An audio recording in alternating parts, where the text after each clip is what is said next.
All of our witnesses.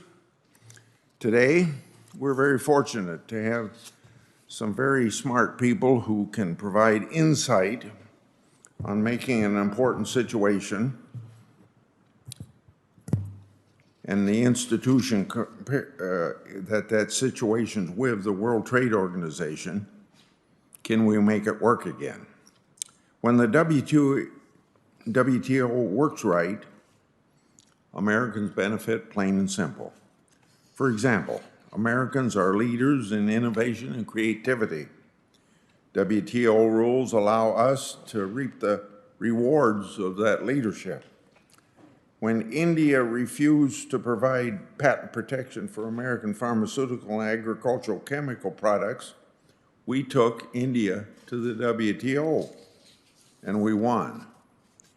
You often hear about how important the quote-unquote global box office is for Hollywood.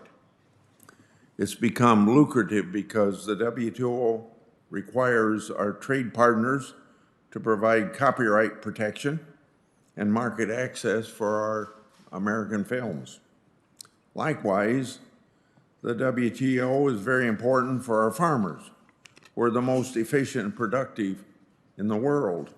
If you watch my #CornWatch on Instagram, you'll know that thanks to technology, corn's grown today is shoulder high by July 4th rather than knee high when I was a kid. And if you're not watching CornWatch, you ought to. Unable to compete though, some countries try to ban our farm products by falsely claiming that they were dangerous. I just spoke about this on the floor in my 1-minute speech as for opening the Senate. So the WTO, for the first time, we had global rules that took on this form of protectionism by requiring food safety measures to be based on science. The WTO also ensures that our industrial companies have access to key resources. When China tried to use its control of rare earth metals and other minerals to pressure its neighbors, the WTO is where we joined with the European Union and Japan to take on China's bullying. Facing WTO retaliation, China lifted its export restraints. The WTO has also helped our broader foreign policy goals. Opening economies means more open societies. One story that needs more attention is how trade has led to more opportunities for women. I'm glad that WTO members recognized at the last WTO ministerial to issue a document entitled Declaration on Trade and Women's Economic Empowerment. The WTO needs to stay on top of that important issue. These are important successes, but we can't live in the past. From 1947 to 1994, we had 8 rounds of multilateral trade negotiations. That's a major global trade deal every 6 years. The WTO is now 25 years old, but we have yet to see any major outcomes liberalizing trade. The president has said that we need dramatic change in the WTO. He emphasized to me that other countries' tariffs and barriers are too high. The president is right. No one expected the Uruguay round to be the last global trading round like it has turned out to be. Over the last 2 decades, countries like China and India got a lot richer, but they've refused to take on any more responsibilities. In fact, they both claim that they're entitled to special treatment in any future negotiations because they are developing countries. It doesn't even embarrass China to say that. So the notion that China and India should get the same consideration as a country like Cameroon's is, of course, ridiculous. So I applaud the president for taking on this imbalance and pushing to make the WTO relevant. Today, I want to have a thoughtful discussion about getting the WTO back on track. To me, that means a couple things.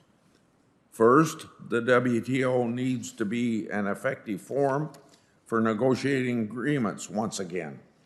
That means not only concluding the fisheries negotiations, but also new agreements, including an ambitious agreement on e-commerce. When Congress ratified the WTO agreements, there was nothing like we call the digital economy. Today, it accounts for nearly $2 trillion of U.S. economy. Again, this is an area of U.S. leadership where we need rules to make sure we get a fair shake from our trading partners. Second, we have to fix dispute settlement. I absolutely believe that we need enforceable rules. It's much better to solve our trade disputes over legal briefs than through tariffs.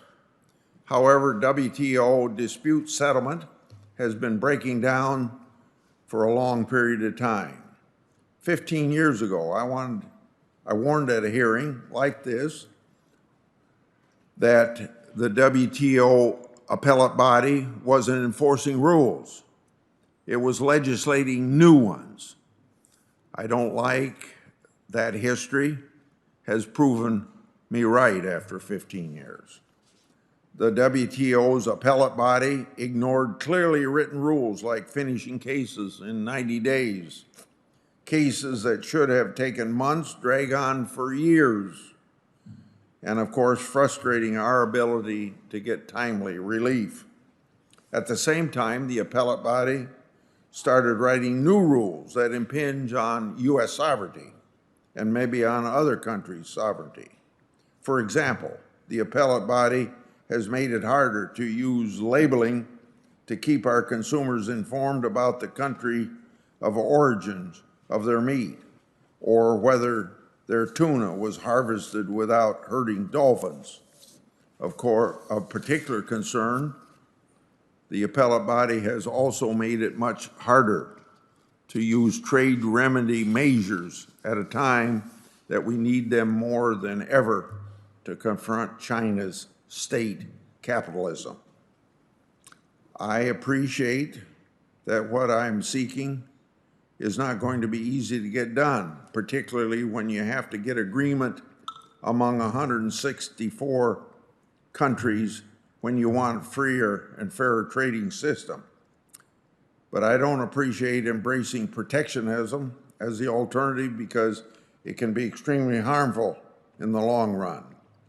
From 1929 to 1933, governments around the world raised barriers to trade, including our own with the disastrous Smoot-Hawley tariffs.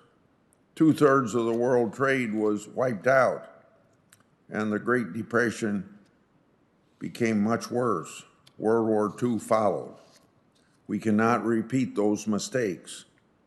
We're going to continue to do what we have to and what we have been doing since winning World War II, and that's simply the United States will lead. U.S. leadership will require Congress to step up and fulfill our constitutional role in setting trade policy. Just last Congress set the objectives for negotiating the WTO agreements and approving those agreements. We're working now to secure an ambitious reform agenda that will make this institution fit for global challenges. That's why I'm glad members are considering and debating solutions. And there may be more than one, but I want to point out what Senator Portman and Cardin are doing. They've introduced a resolution that has concrete proposals to reform the WTO.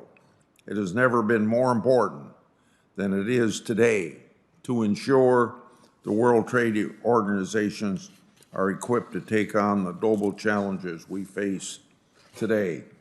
Now, Senator Wyden, please.